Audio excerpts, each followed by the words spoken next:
What is going on, YouTube? Pass the prop back here again. It is week 8 NFL edition. We're coming at you guys here. Ready to roll. Stu, join as always. How we doing, man?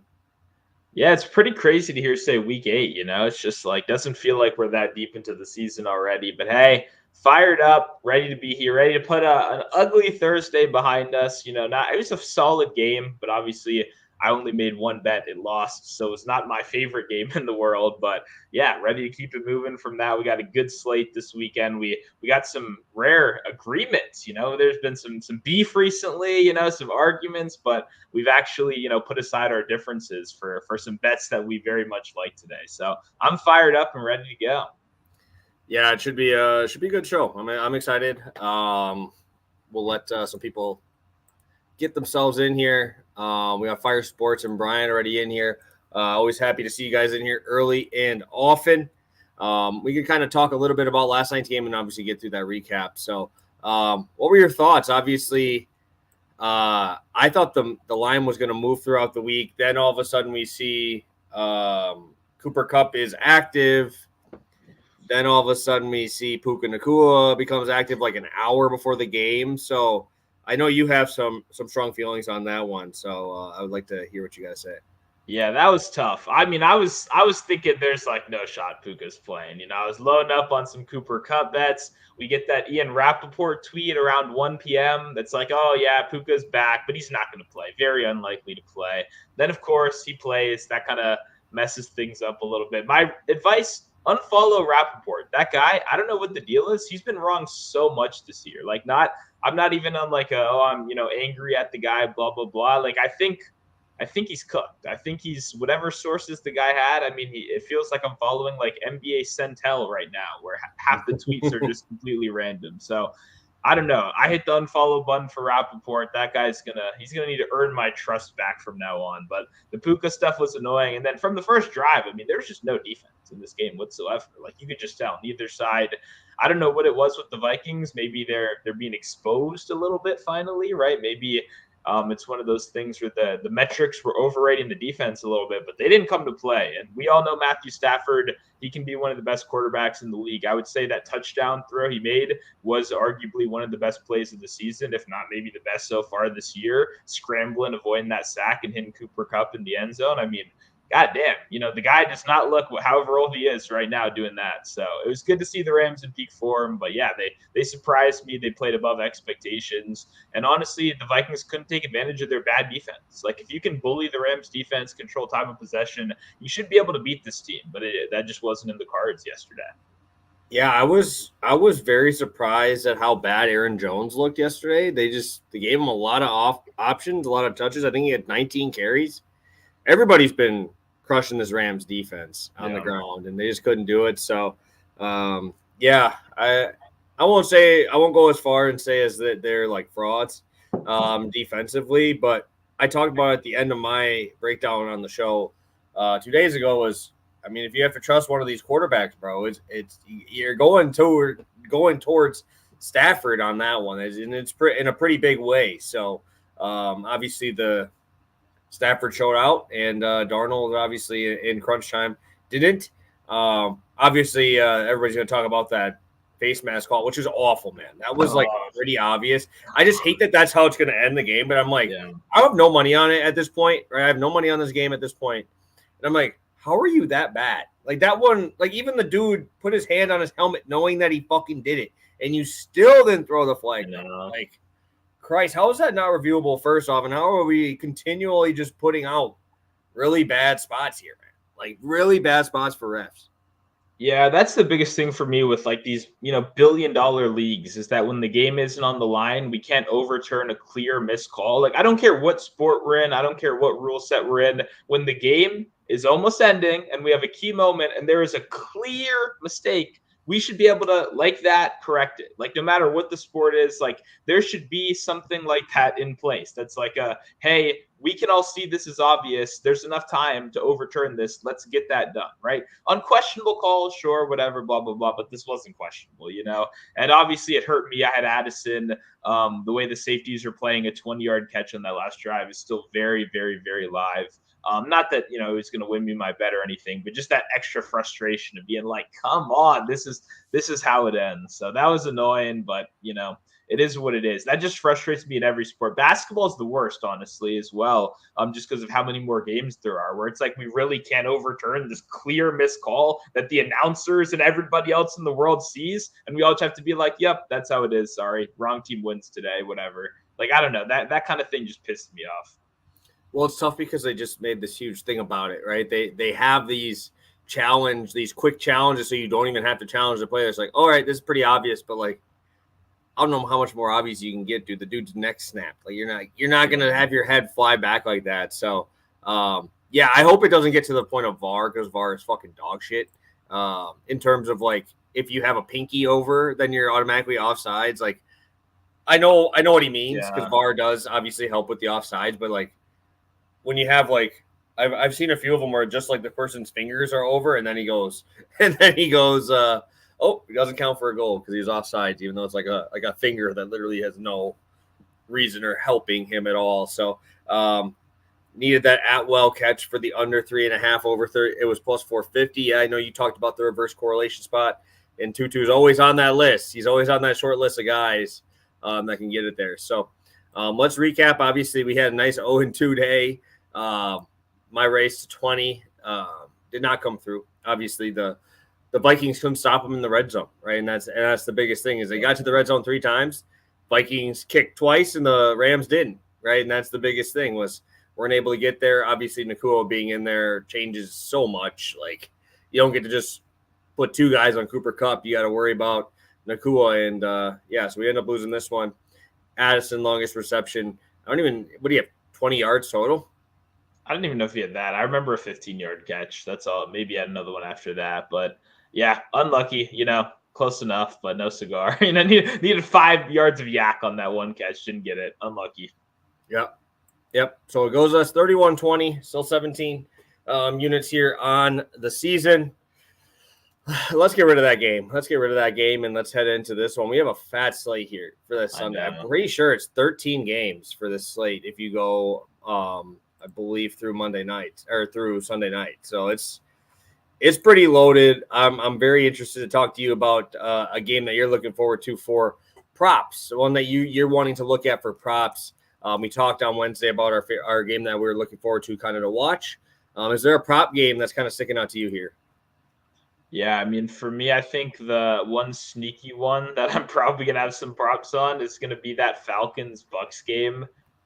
Just for me, if you guys have been watching the show for a while, I love like role players. I love guys stepping into new situations. I love the uncertainty that creates, obviously, from bookmakers, because we're all kind of on the same page. We're all trying to guess. The offensive coordinator is going to give you information in press conferences and all that kind of thing. But the opponent can listen to those press conferences too. So a lot of it is kind of us putting the pieces together, trying to figure out, who's going to step up, who's not going to step up. For me, that's a lot of fun. I think that's where the value is created. So that's going to be one I'm very interested in. Obviously, it looks like, I believe, Mike Evans week 11, Godwin rest of the season. So we're going to have this for a little bit. Like, this is going to be a meaningful enough sample size to run with a little bit. And on the other side, as you guys know, not the biggest Falcons fan in the world, but there is some opportunity in this game with all the injuries, with the Buccaneers looking a little bit weaker, especially in the pass defense. Definitely think that's going to be a good game and a good game for some player props. Yeah, no, and it's funny because you say that, and I'm pretty sure DraftKings has every one of the Falcons pass catchers, Otten, all these other guys, McMillan, Palmer, all of them within $200 because they don't even know, right? Yeah. I mean, everybody's just, we're all guessing here. It's just a guessing game on who Baker gets that ball to. I think if I had to pick a game, it's going to be that Houston game, because every Colts game gets pretty wild because they're atrocious defensively. I mean, offensively, you never know what you're getting with Anthony Richardson. So I'm excited. I think Jonathan Taylor will be playing this week. So if we can get Jonathan Taylor back, maybe Anthony Richardson decides he's not the worst quarterback in football. And we can figure something out here. So I think that's a fun game. Obviously, the total kind of indicates that as well. I believe it's like a 46 total in that one. So it should be a good one. A lot of these other ones are getting pretty big spreads throughout. So we got a couple of huge huge spreads here. Is there any dogs that you're looking at, Stu, before we get into some props here?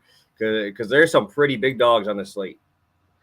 I know, man, because last week I was all in on the dogs. This week I'm looking at it. I'm scrolling through. There's not a lot of dogs I love. There's going to be an ugly one that I am going to take. Again, I'm going the Saints +7 against the Chargers. I just actually talked about it on our show the other day. I don't think the Chargers deserve to be laying heavy points in any situation. I was a sucker. I kind of pulled the trigger last week on a shorter spread at -3. They did not pull through. Now they're bumped up to -7. The theory here is that the Saints can't stop the run. They're going to be able to run on them all game. That was the theory last week as well. So if the Saints can do anything on offense, which is a big question mark. Yeah, very big question. Rattler's really bad last week. It was a step down from his debut, not a step up, which is not good. You don't want to see that. But also a tough matchup, to be fair to him as well. So I'm just thinking I don't buy the Chargers at a price like this. I don't think they're a team that's built to win by margin like this. I think the Saints, if they can at least score a little bit, I think they can cover the 7 points. And, maybe a defensive score, maybe the defense turns up a little bit, because at the end of the day, I think if you fully hone in on stopping the run, you can do pretty well here. But I'm kind of grasping at straws. Like, I'm not really loving any of the dogs. I'm curious what direction you go. I will say I stopped myself from going Commanders because I can't do that in good conscience. That would have been my pick, but we don't even know who the fucking quarterback is. So I can't actually do that, But and I wish he was playing just for this game, bro. Like, I wish that it was here, but fucking slide, bro. God damn. I've been saying that for 5 weeks because it was going to fucking happen. And the dude didn't learn from college when he almost got his fucking soul taken out of him on the sideline when his whole body flew off the ground. I don't like a lot of dogs either. I thought about the Cowboys, but I couldn't do that, even off a bye, because McCarthy is one of the worst coaches in football. Can't go against my Packers because they brought in Robert Saleh, bro. And that shit, they're going to win by 40 this week. They're going to 40-piece these boys. So I'm excited for that because, God, Jaguars are so bad. But what I will say is I think, and it hurts me to say it, but I'm gonna go Raiders. I'm gonna go Raiders at 10. I'm gonna go Raiders at 10.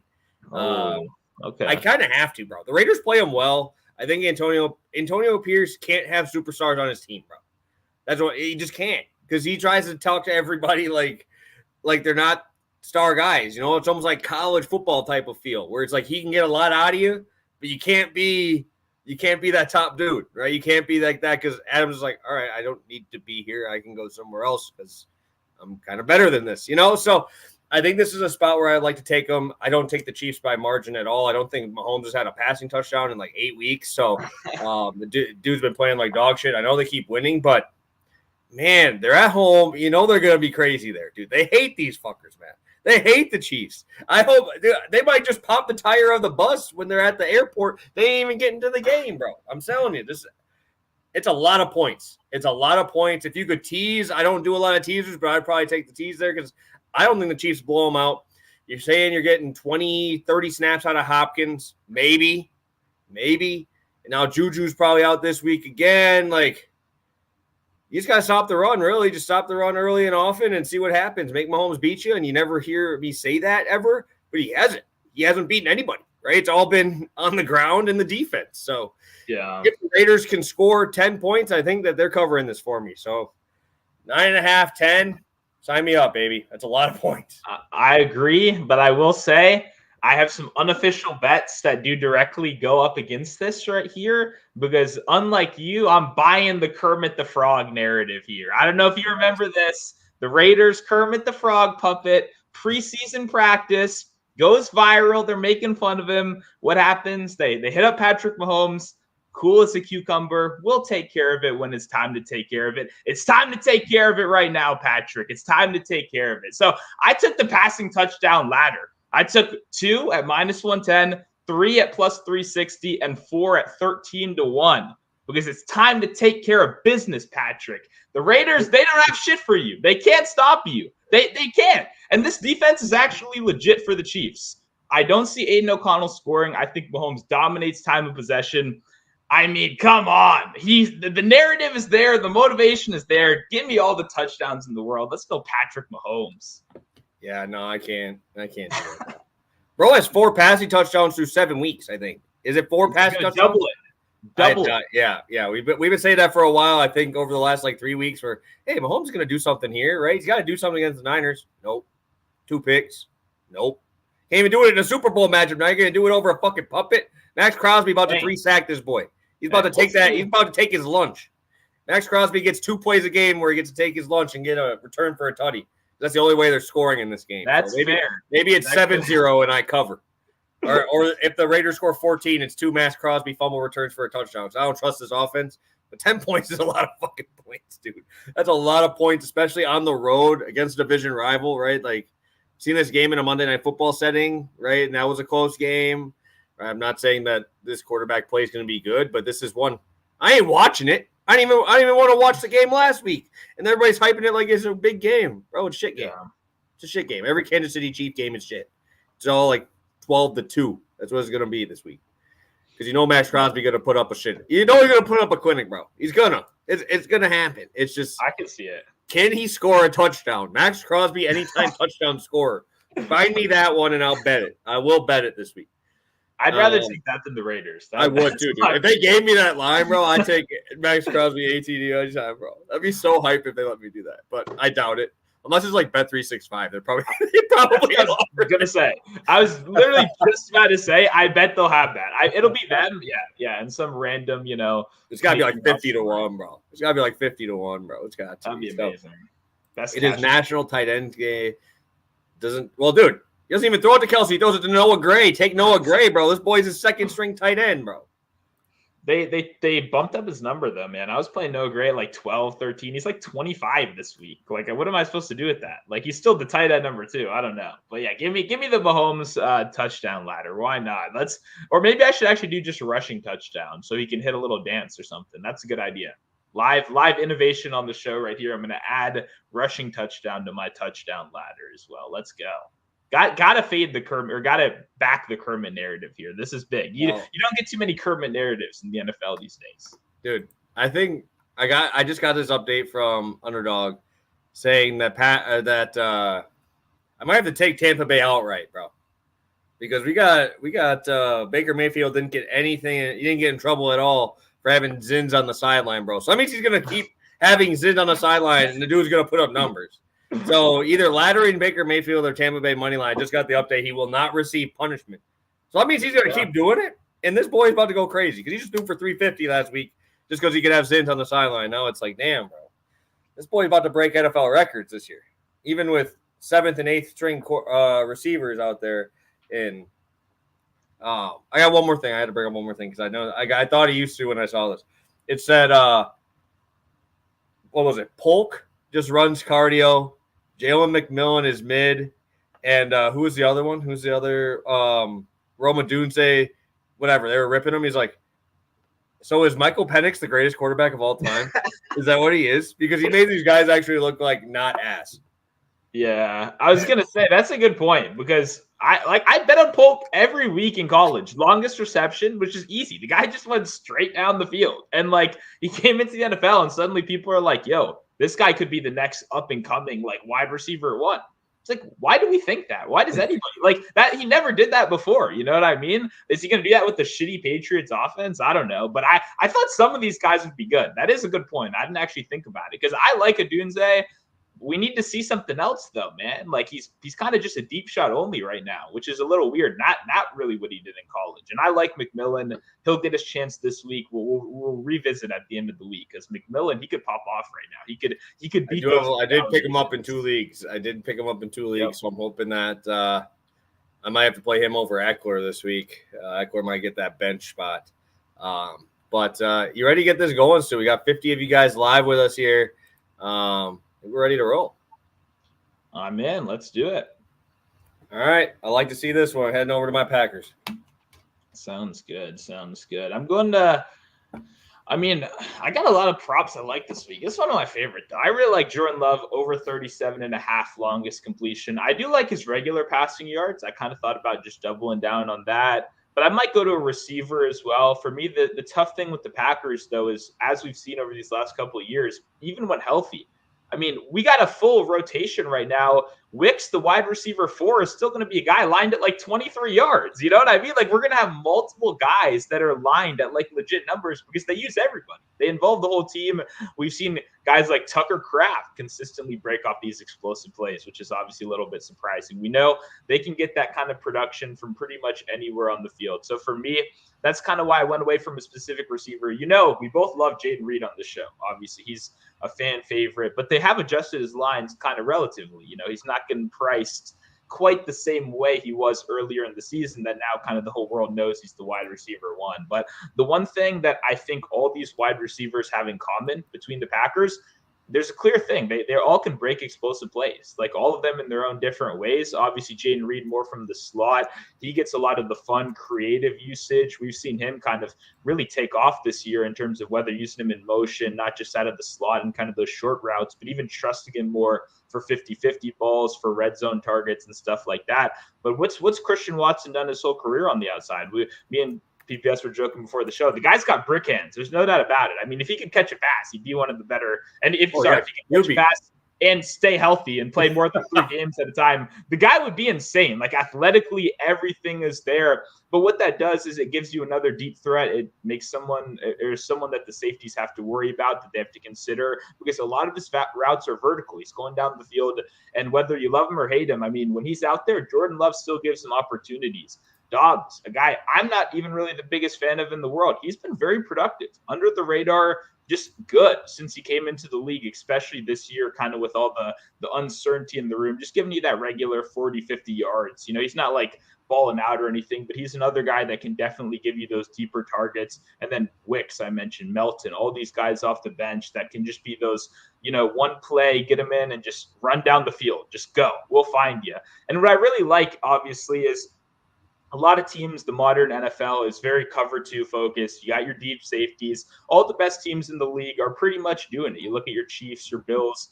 We want to limit explosive plays. We want to keep everything in front of you. We don't want anything going behind you.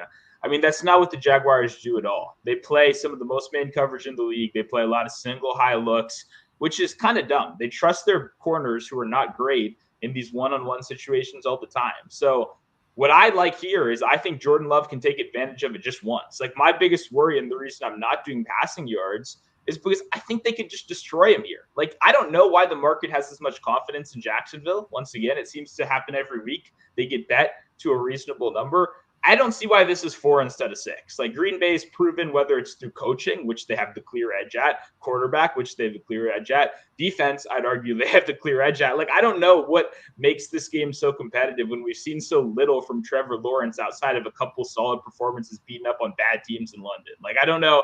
And the first game, obviously, the good team they did not get beat. They got beat up on themselves. So I don't know. I don't really see the love here. What I really do like, though, is the Packers have generated explosive plays at a top 5 rate on the season. The Jaguars have given up explosive plays on a top 5 rate so far this season. When you look at quarterbacks and the percentage of yards they actually get from explosive plays, right? So they're guys that aren't just nickel and diamond down the field. Jordan Love ranks first out of all quarterbacks in the league. He has a 40-yard pass in 4 or 5 games on the season so far. There's just a lot of different things. The Jaguars rank 3rd to worst DVOA defending the deep ball.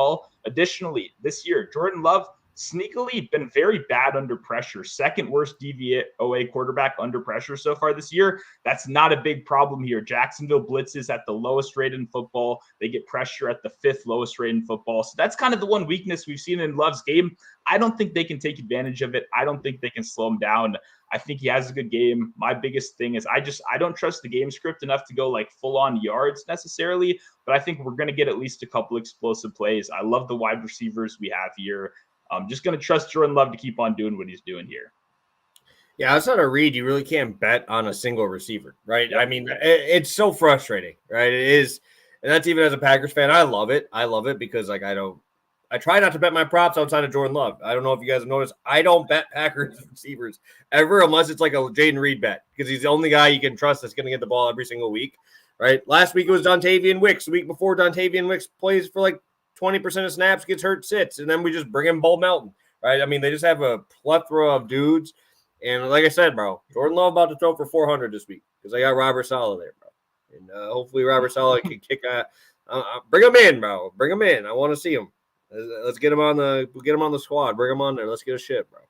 You're gonna need him with how good the NFC North is right now. So it's tough. But yeah, let's talk my bet here. And I'm gonna be rolling with Breece Hall rushing receiving at 90 yards. This is on FanDuel, and then Denver first half money line at -125. The Denver one, I don't really feel like I got to talk that much. I don't know how the Panthers score, right? Like at all. I mean, you have Bryce Young, Chuba Hubbard, and I would love for someone in this chat, non-Carolina fan, name 3 more position players that are skill position players on this team that are playing in this game. And that's just because we're D-gens. We probably could do it, but I'd be very surprised if anyone in the chat could name me 3 players on this team outside of it. Maybe, I mean, you can go Mingo, people probably know, and Leggett. It's probably the 2 you're getting, right? Yeah. Tommy Tremble, I don't know where he is. I don't know. He's somewhere on a bus somewhere. I don't know where he is, but that's what I'm saying. Like, you can't even do – and this Denver defense is nice. Like, they're nice. So it's like, what are we going to do here? Like, who would have thought at this point in the season probably Xavier Leggett is going to be getting straight up guarded by Denver's number 1, no matter where he is, right? And, like, what the fuck are we doing? Like, Deontay's like, I don't want that smoke. I'll sit this week with Bryce Young. So he was smart. He was smart. He knew what week to take off, and this was the right one. So when you're taking the first time money line, even if it's 0-0, I don't think Knicks is going to be that. I bet you they're going to run the ball until it's flat, just straight, not even pass. I was looking at Knicks unders, but then I'm like, I can't take yards because these guys can't tackle. And you still have Cortland Sutton on the outside for a big play spot. So I just like the first half money line. I don't have to worry about it too much. And like I said, I don't really know how they score. I looked at the race 2 numbers, and it was just so bad. The numbers were just so bad. And it was warranted because I don't know how they score. Second, the one carry in this is going to be Breece Hall, 90 rushing plus receiving yards. I said this right when the coaching change happened, right? When we saw this coaching change happen, you're going to get the ball to your best players, right? And now you just saw Braylon Allen do what I expected him to be, which was be a very far second thought in this spot, in this offense. So these last 2 weeks, Braylon Allen had 2 carries and 3 carries the last 2 weeks with 3 total targets. Breece Hall has taken over this backfield 21 total opportunities last week, 9 targets, 12 carries, 18 rushes, 6 targets in the game before that, right? And I just love how if they can't run the ball, they just pass him the ball, right? Let him have some space and let him do whatever he wants, right? Because last week, he went 3.2 yards per carry last week. Tough defense against the Steelers. 103 yards through the air, bro. 103 yards, leading receiver in the game, right? We saw 56 yards in the air against Buffalo, and now you get a game against this New England team who just gives up everything to everybody. They're terrible. They actually made Rodgers look good in that first outing, right? That's tough to do right now. They look like shit. They look like really bad in every other option. He didn't hit it in that first game. 54 yards on the ground, 29 through the air.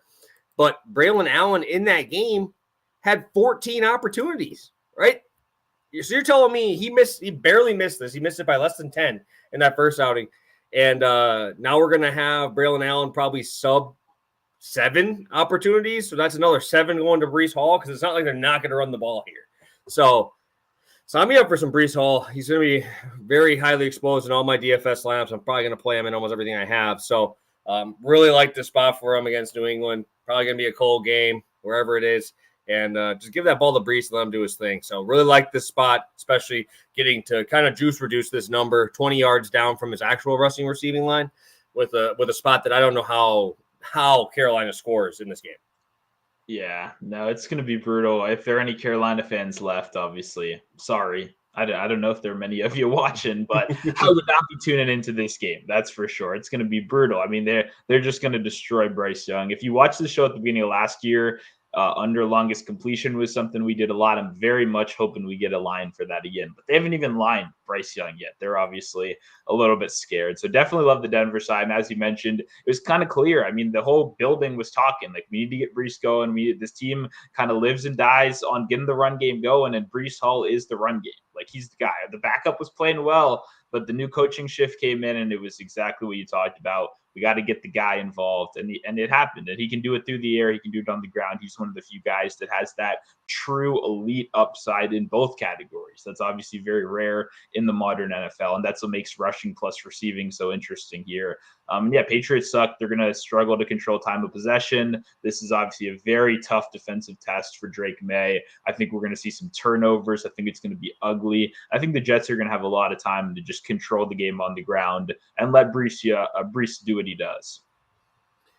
Yeah, dude, that receiving outside is kind of crazy, bro. Yeah, that is a lot better than I even expected. And I have Brees Hall in 2 of my leagues just because I wasn't able to get McCaffrey, and thank God I couldn't. So, anything you else want to talk about here, Stu? I've seen a couple things in the chat. We'll take a quick gander.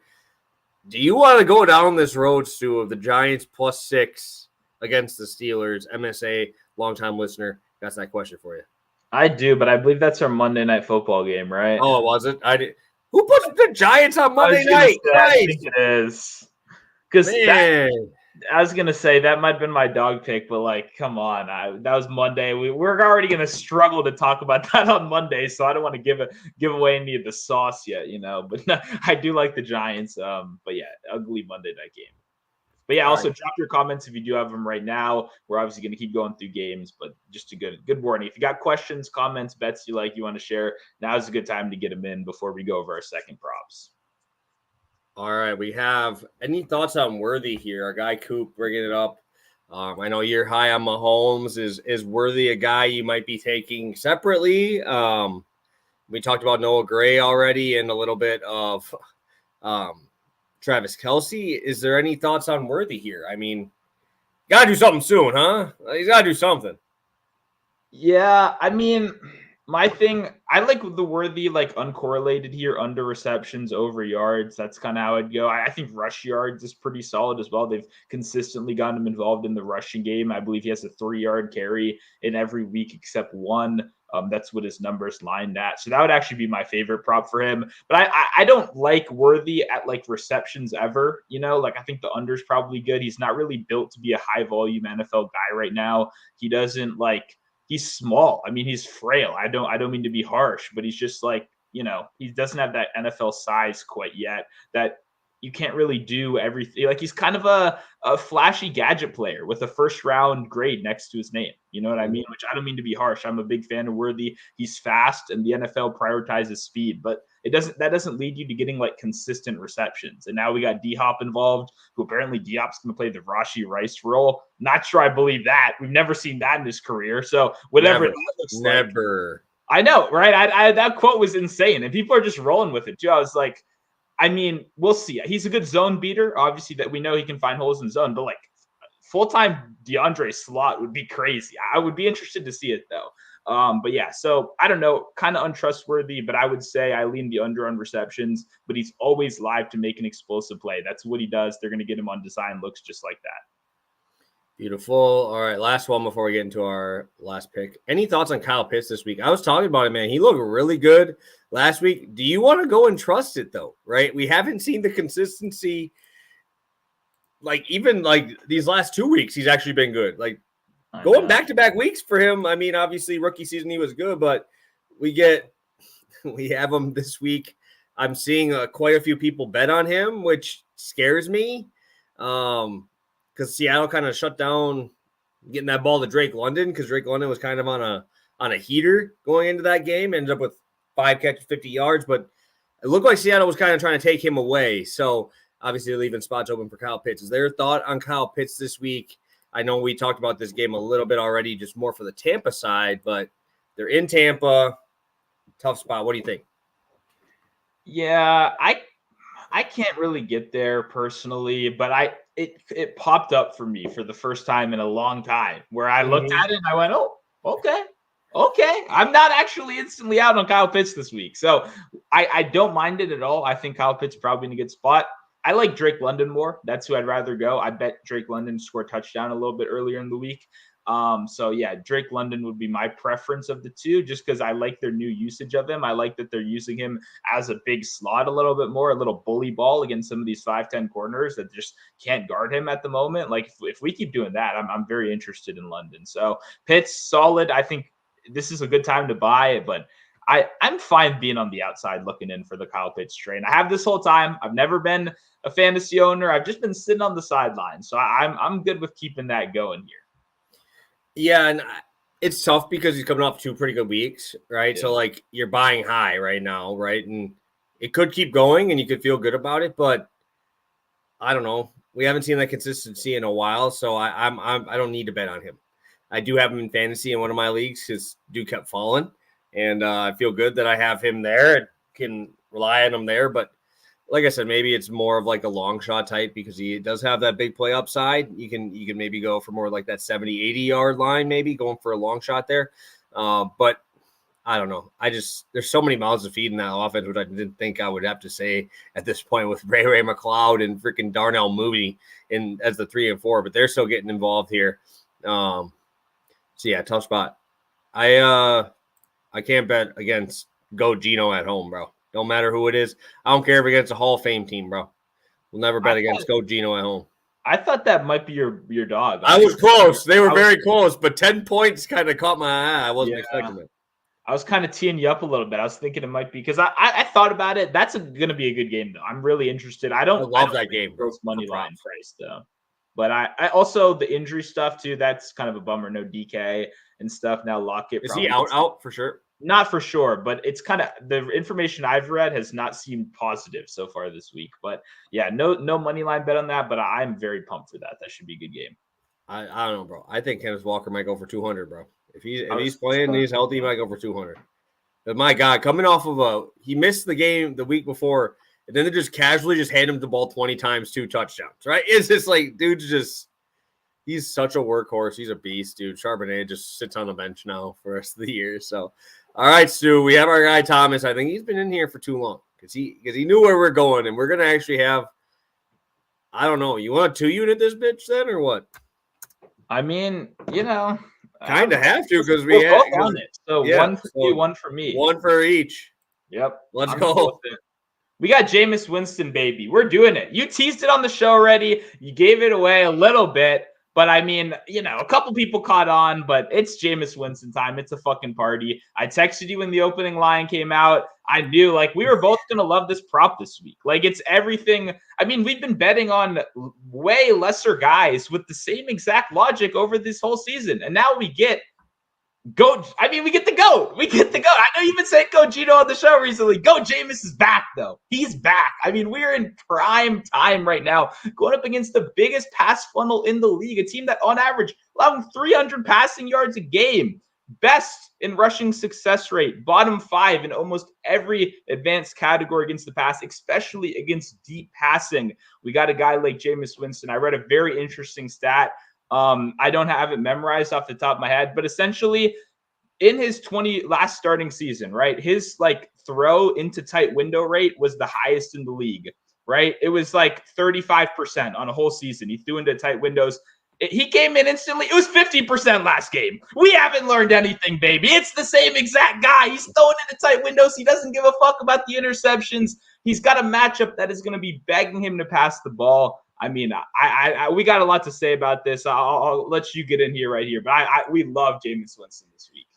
Yeah, dude, it's crazy because when's the last time you saw Jerry Jeudy's receiving props at almost 50 yards? That's what I'm saying, bro. You look at all these numbers, all of these dudes, he is putting these dudes into fantasy relevance, bro, because he is going to chuck this ball around.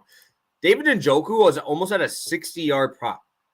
60 yards for a tight end. This dude's probably a top 5 tight end now because all those plays that Deshaun Watson takes those sacks that you're like, why is he holding on to the ball so long? Jameis isn't going to hold it. He's literally doesn't care if the guy's looking at you. He's going to throw it. And the best part about Jameis Winston is when he throws picks, they're pick sixes, bro. Give him the ball right back. I want the ball right back. He's going to throw it again. It's just there's no way they can run the ball on these guys. We talked about Nick Chubb last week. I love Nick Chubb. I'm happy that he got his way into the end zone last week. But this is brutal, man. He had 10 carries last week for 20 yards. You could see he doesn't have that burst right away. If this was 6 weeks from now and he's fully healthy, maybe I think about this a little bit more because they do have a good offensive line and Nick Chubb's obviously an elite running back, but you're going to have to throw him the ball, bro. you're going to have to throw the ball out of the backfield. Like, I know they might just cut Jerome Ford because, my God, bro, Jerome Ford is just an absolute bust. That guy stinks. But you look here, like, you're going to have to get the ball to him in some way. I think it's through the air. That's going to be like the modified running game. Elijah Moore is just another piece of the running game in this offense. Yeah. And then you get some guys to actually go deep. I saw we were talking about Tillman in one of our group chats too, and he's getting love. He's at almost 40 yards now. His prop is like 40 yards because you're not getting those opportunities where it's like, why are you not throwing the ball? If the guy has any chance of being open, the ball is going out. And the best part about Jameis is he will find the guys that do catch contested balls, and he will throw them the ball 20 times. That's the best part about it. Like, if you show that you can catch a contested pass, that ball is coming right to you. Because when he was with the Saints, dude, it was just chuck the ball down to Olave every time, and it was awesome because Olave just caught everything, and dude was getting 100 yards a game. So I like having these big-bodied receivers. I like having Njoku here, like proven commodities. Obviously, Tillman's not a fully proven guy. But you do have Elijah Moore there on all the dump downs. You do have Nick Chubb, hopefully, in some dump down opportunities here. And Baltimore's coming. This is almost, I don't want to say a letdown spot, but they've had two really big games in primetime spots, and now you're playing the Browns, right? In Cleveland, right? I think Jameis is going to go out there and make a lot of fans here in Cleveland, and he's getting fans on the mic already. It's always how he is, but this is going to be a fun one. I love Jameis this week, and like I said, the fact that you're getting almost four guys that are considerably over what their normal props are just because Jameis is walking in here should tell you a lot. Oh, yeah. And I mean, the one thing I will say that I think is interesting, I think we can get a better line live too. I'm actually planning on betting Jameis again live because I think the first quarter is going to be Nick Chubb 10 for 22. And then they're going to go, fuck. This sucks. Like we're not 14-0, bro. It's like Nick Chubb is coming from what should have been a career-ending injury in record time. Like, the guy's a beast. He's an absolute beast. Model of work ethic, everything like that. It's just like coming back and having burst then against the best rush defense in the league. It's like a tough task. And I think we saw last year, the thing that makes me so interested in this is a lot of coaches, I don't want to say bad thing. Like, a lot of coaches are very slow to pull the trigger. They move decisions. They make decisions slowly. Like, last year, we saw a quarterback change, and we saw instant production with Stefanski. Like, we saw them go from one quarterback to another, and we saw the game plan fully change. We saw a new playbook. Like, they were ready for the quarterback change. And that gives me a lot of confidence this year, something that the whole world has been able to see. Last year was a surprise. It came out of nowhere, and they were still able to flip the playbook and rattle off a bunch of 300-yard passing games with Joe Flacco. You know what I mean? Like, they were able to do that out of nowhere. This has been, if you're reading the tea leaves, this was going to happen. Like, you know what I mean? Like, we all knew this was going to happen, right? So, I don't know, man. This new team fired up, rallying around Jameis Winston. Oh, there's a lot of good things to look at right here. A lot of positives. Man, only one quarterback has gone under their passing yards against the Ravens all year long. Come on, 8 yards per attempt. That just screams Jameis Winston. He's going to be chucking the ball. We got tons of random guys, Tillman, Judy. It doesn't matter. Njoku's probably going to have 10 targets at least in this one. It's going to be old school Jameis. 20 targets. 20 targets. The last thing I'm going to say on this too is, when we looked at last week, we talked about it with Russ, right?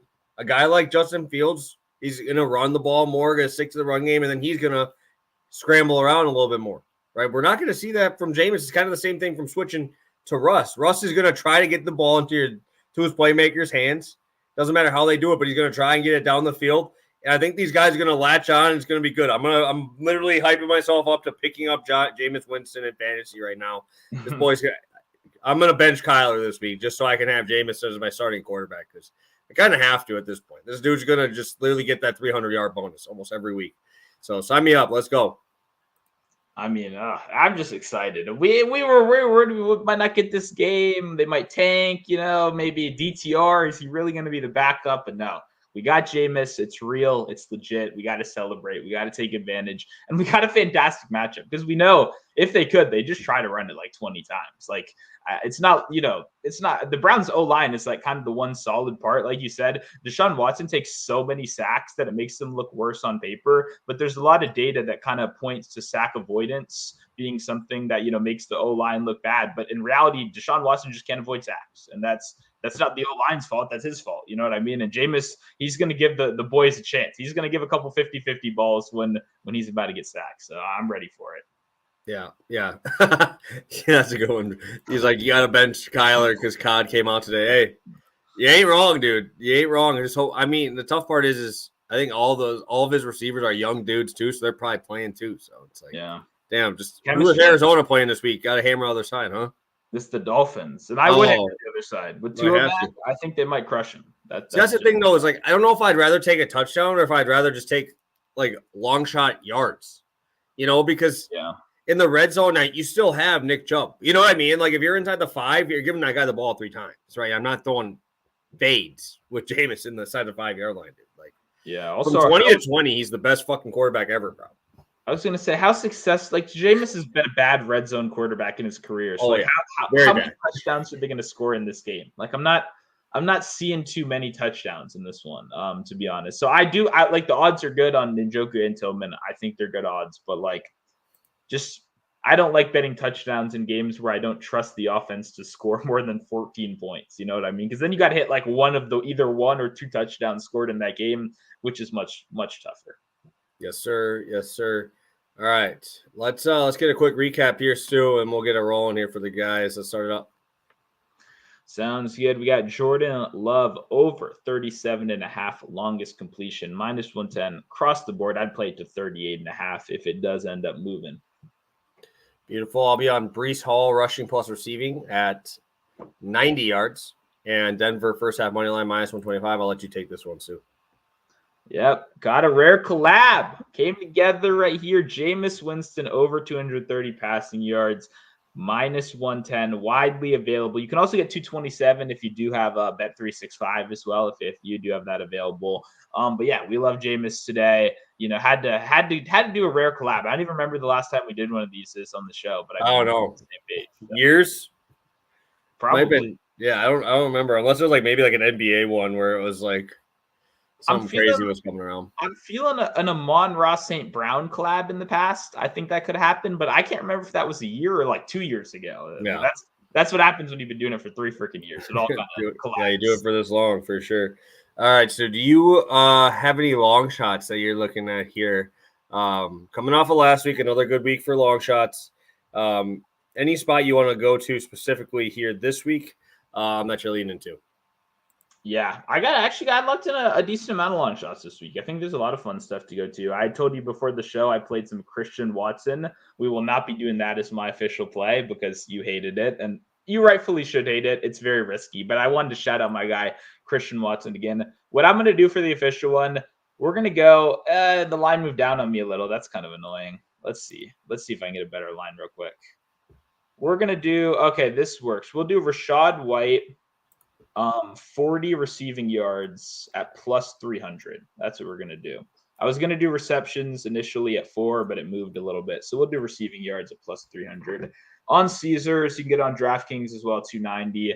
I like Rachaad White in the receiving game a lot. We saw them turn to him almost immediately last week. We saw them turn to him last year quite frequently in the checkdown game, even with both of their starting wide receivers healthy. I think this is a situation now where obviously we're back at ground zero again, baby. We got nobody. We got Jalen McMillan. We got Trey Palmer. I mean, this is a bare bones unit. Sterling Shepard as well. I mean, you don't see a team lose all of their wide receivers very often. So sure, those guys are going to be involved. They have to be. There's no other choice. But I mean, in a team that's so consistently prioritized the short passing, the check down, the getting the ball out easily over these last couple of years, I don't see why that wouldn't be the case again right here. Additionally, Bucky Irving was at practice today. While it looked like he was going to be out, But the market has not moved at all with that news. In fact, it's still moving in the direction of Rachaad White, who opened up at like 17, and it's just been slowly moving and moving and moving up. So what that tells me is the market's very confident. No Bucky Irving. To me, I was hoping Bucky Irving would play just so I could get a lower number, because I don't think Bucky's going to take too much of that receiving down usage, just because even though he is dangerous there, White still does seem to have that role, and he's the better pass blocker, which is going to earn him some extra reps. So for me, I like Rachaad White in the receiving a lot. I think we're going to see some screens immediately off the bat. I think they're going to have him involved there. He's just a very versatile pass catcher. He's a good pass catcher, and he can't run. He sucks on the ground. I mean, the guy cannot run between the tackles. So when you don't have that option, additionally, I think it's just going to be check down city, and I think he's going to be very involved in the passing game here. So give me some Rachaad White. One of my favorite spots, a guy that I think is going to capitalize in a very ugly, receiving room right now. All right. I'm going to a gross spot. I kind of mentioned him a little bit here, but I'm going to go to a long shot here with Anthony Richardson. I'm going to go 300 passing plus rushing yards on FanDuel. I know it's a big number. When you look at game 1 this year, though, he only had 19 pass attempts, 47% completion rate, and still threw for over 200 yards because these dudes just let the ball go right over their head. Obviously, you look at the receivers; they're healthy, right? It's not like he lost the receivers. Now we got Jonathan Taylor back. Hopefully, that will start getting that play action a little bit more effective than having to worry about Trey Sermon running a 2-yard carry up the middle. You have at least a little bit of explosiveness on the running game. Again, you have even if you just want to use him as a decoy. I saw his rushing line's only like 60, so. I also like to see that he was running it a little bit more last week too. 14 carries last week. His rushing attempt line right now is at 7.5, juice to the over. So I kind of have to go here after watching what I saw from that Houston defense last week. They just got smoked with big plays, man. And that's pretty much all Anthony Richardson is good for. He ain't throwing those intermediate routes very well. It's 25-yard pluses, and we're just hoping that Michael Pittman can bring it down. Downs can bring it there. Alec Pierce with the upside of the deep ball as well. So to get 4-1 on this, where I could see him rushing for 75 yards in this game. We saw him get 60 last week on 14 carries. You can see him get a lot here on the ground. So just watching that there is going to be it's gross, I know, but almost 4-1 on this number. I thought it'd be a little bit lower with how much rushing he had last week with the upside. So sign me up. Might be one that you don't watch because Houston's going to score pretty much anytime they touch the ball. Yeah. This one's just scary because Richardson has no consistency. It's so boomer at all. No, but I don't need consistency. I just need one game. But to get 300, you do need a little bit of, so even if he does get 2 50-yard passes in this game, I'm like, okay, we got 100. I'm like, how does he? I mean, he can obviously get the other 100. You know what I mean? It's just that's even just getting you to 200. It's just tough. I'm on Richardson in the rushing this week. I like his rushing. I like what we saw last week. They were aggressive. I bet his touchdown at plus 200. I'm just I can't think of a good way to bet his long shot. 50-yard pass is plus 400. Maybe that's what I'd go instead. You can't even get a good price on 40. It's literally plus 170.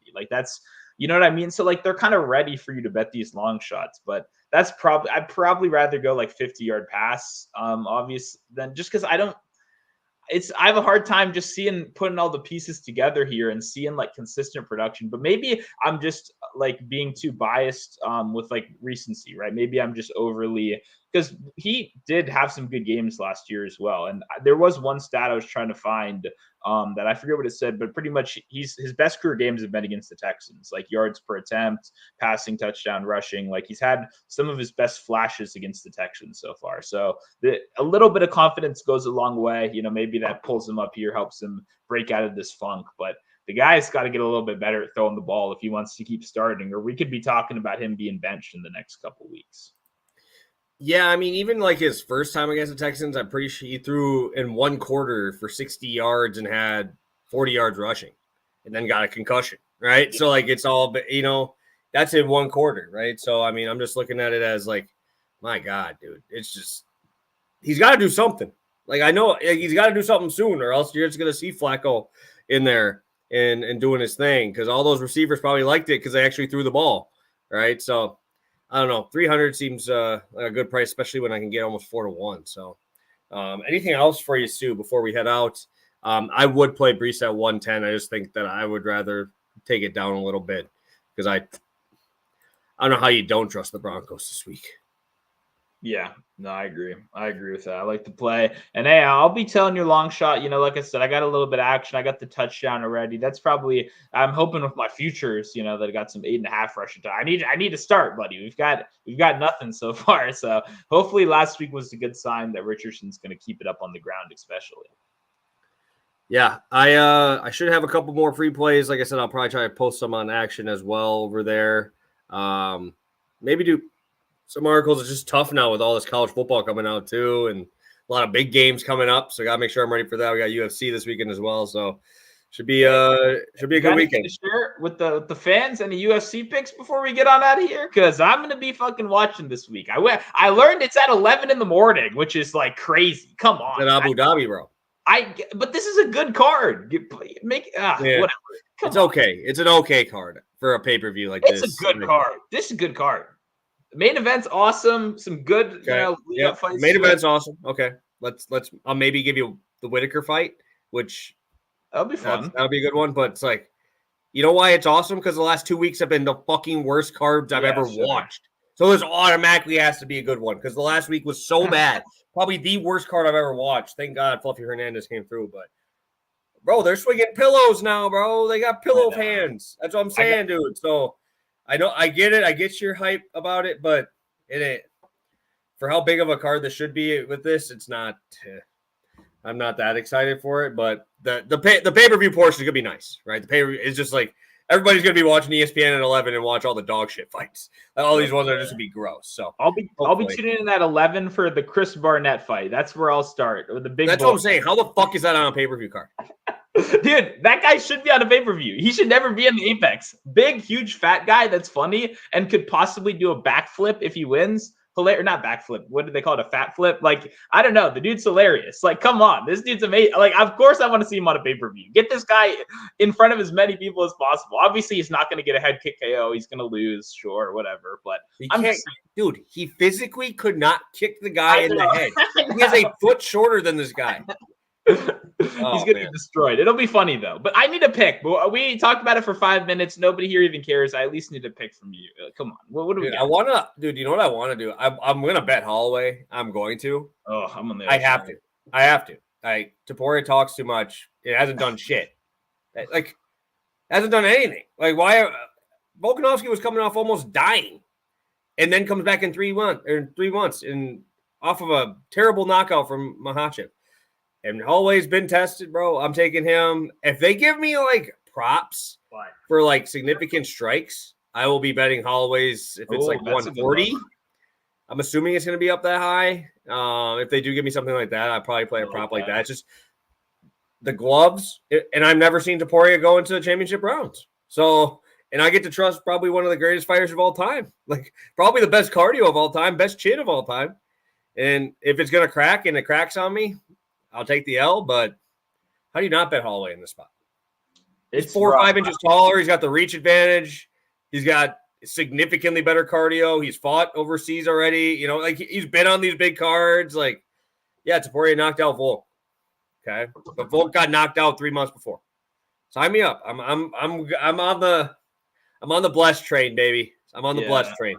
I have some pretty substantial Ngannou Topuria parlays that this would pay out the second leg of. So I'm getting worried though every day. I'm looking at this and I'm like, why the fuck is Holloway 200? Like I don't even get it because like you said, it's just if you can knock him out, sure, hats off to you. But that's kind of your win condition. And the guy's never been fucking knocked out before. He's also been in like 400 wars. I mean, the guy's been in more wars than anyone else. So it could happen at any moment. But being on the other side of that with significant money is fucking scary, man. I might have to cash one of those out and play it. If you have multiple tickets, I'd cash one of them out. I'm thinking I'm going Holloway 4-5 decision kind of thing as well, maybe, or at least a 4-5 at like 40-50 to 1 for another crazy highlight win kind of thing. But we'll see. Because Topuria could cardio gas out. I mean, against Emmett, he gassed in the 5th round a lot. So he was kind of shooting. Rosen's going to be eating jabs in the whole 3rd, 4th round, bro. Yeah. He's going to try. And the last thing I'll say before we get out of here, The fact that he's saying I'm going to point to the middle and do it, you've never done that. Like you walk people down. You can't walk if you're going to stay in the middle. You can't just walk somebody down. That's how he fights. Is going right at him. Like the fact that we're using a KO, like they talk about his UFC numbers and his knockout rate. Bro fought Ryan Hall, bro. Ryan Hall couldn't knock me or you out. He could choke us out, but he couldn't knock us out. Bro's the softest hands probably ever in UFC. And yeah, the dude beat the shit out of him. Yeah, well, all you have to do is just not get on your back, and you're gonna beat him. So he's like a jiu-jitsu world champion. So it's like all it took was one punch and Hall was out. It's like I ain't even using that Volkanovski stuff that much off this because that's where he's getting all of his hype from. And the fact that Volk came out because Volk's a fucking savage, bro. Coming off a 3, like getting knocked out that bad to Makhachev and then going right into it, just blessed train, baby. Blessed train. I was just curious. I figured I'm gonna have some bets. All I'm saying, I'm taking these fucking split decision props. That's what with all like you said, everything's going to distance. All these judges are on crack. Like I don't know what's going on. I don't know if I'm watching the same fights as these guys are. Every week the weirdest shit happens. We always get random splits for no reason. So I just took a bunch of split decision props this week, and I'm hoping I can cash one. If I cash one of them, I go profitable. I took 4. So I'm hoping for the best, but yeah, it'll be interesting. It'll be a fun card. I'm excited for it. Yeah, should be good. I like these early cards. I kind of enjoy those. I do, especially when you have only good college football games are at night.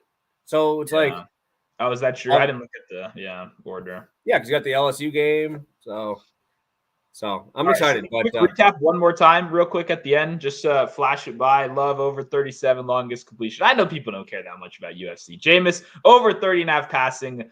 Collab 2-unit baby. We're both on it. Yep, I'll be rolling Breece Hall 90 rushing plus receiving. Denver first half money line. Long shot's gonna be Anthony Richardson 300 passing plus rushing yards at plus 390. And I know you're rolling with good old Rashad White receiving yards because he cannot run the football. So. Thank you guys so much. Appreciate you guys popping in with us. Best of luck in all your bets this weekend, and hopefully we're talking Monday for another shit Monday Night Football game. But hey, hopefully it's talking about some winners here. So thank you guys, and best of luck this weekend.